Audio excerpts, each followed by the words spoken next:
Welcome to our Maunday Thursday remembrance as we, on this Thursday of Holy Week, remember Christ's meeting in the upper room with his disciples. It's called Maunday Thursday because Maunday comes from the word mandate, which is a commandment. And on this night, Christ commanded that his disciples love one another as he has loved us. And so that is sometimes called the 11th commandment after Moses' 10 commandments. But in a sense, it far exceeds them. It is the greatest of all commandments. For if you love one another, then we will have fulfilled all the other commandments.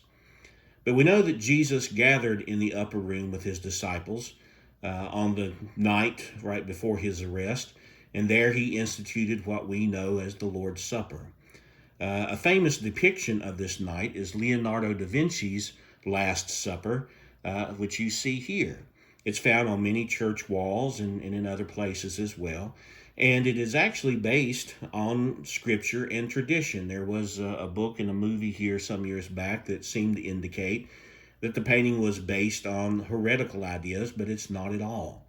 We know in the actual Middle East they would have been reclining at a table, which would have been much lower to the ground rather than sitting at a European type table. But this picture still yet has great representation of all those involved. And we don't often pay attention to the entire picture and what's going on in it. And so this evening, as we gather for Maunday Thursday, I thought we would look briefly at it. What is happening in this picture is this is the moment right after Christ has announced that he is about to be betrayed, and that he would be betrayed by the one who took the bread from the table at the same time that he did. So right after he makes this announcement, we know that the disciples were in quite an uproar over it. In this painting, then, we can see each of the disciples represented. They are in groups of three. First, on this side, we have three, and they are Bartholomew, James the son of Alphaeus, and Andrew. These three look greatly surprised about what has just been said. They are wondering what has Jesus just meant. We can see that Andrew even has his hands up as if saying, it's not me. I'm not the one who is going to betray you. The next three that we see are Judas Iscariot, Peter leaning over here, and then John. Judas is in something of a shadow. His head is lower than everybody else's in the painting.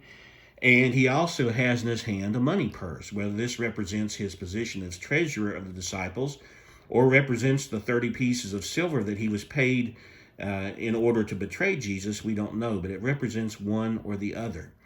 Judas is sitting here. We see Peter leaning over, talking to John. John, of course, is called the beloved disciple.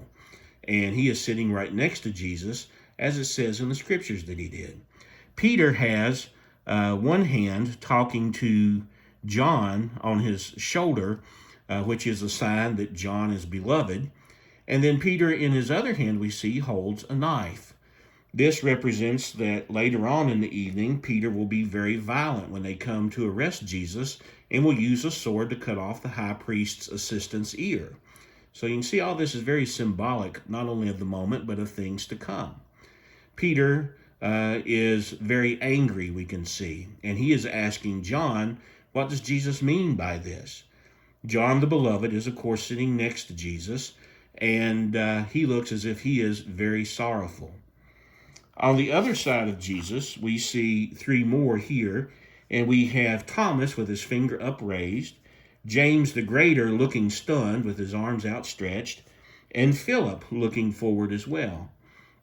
Thomas with his finger raised means that foreshadows Thomas as being one who was very logical and who would not believe Jesus' resurrection until he saw the actual risen Jesus. So it represents both his logic on the one hand, and on the other hand, that he was going to touch Jesus and know that Jesus was real and really resurrected. We see beside him James the Greater with his arms outstretched. He's almost saying, no, I'm not the one who is the betrayer, just as we see over here that Andrew had. And then we see Philip, who also is looking very sad. And then finally over here at the end of the table, We have Matthew, Jude Thaddeus, and Simon the Zealot. And Matthew and Jude Thaddeus are both kind of pointing toward Jesus and asking Simon the Zealot, what in the world could Jesus mean by this? Now, Jesus himself, we see, has his head lowered in a sign of being sad at all of this. He knows his time is coming, that it's going to be a hard cup that he's going to be required to drink from.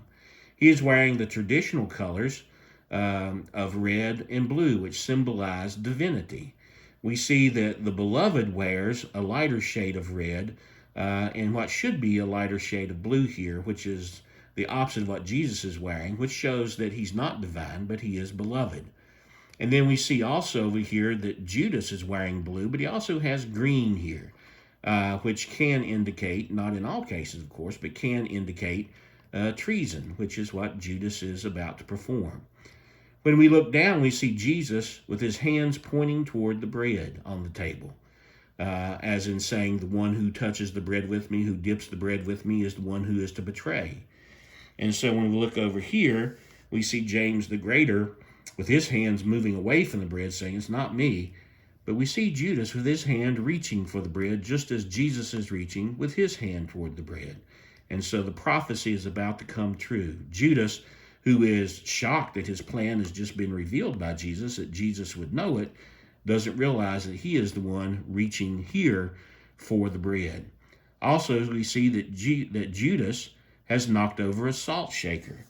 That is the overturning of the salt, means in the Aramaic to betray the salt, to turn it over, is to betray the master. And that is what Judas is going to do. He is getting ready to betray the master. And so on this night, we know that Jesus says, someone's about to betray me. Judas takes the bread, dips it along with Jesus into the olive oil, and then Jesus tells him to go and do what he needs to do. As soon as Judas leaves, Jesus begins his discourse for Maunday, Thursday.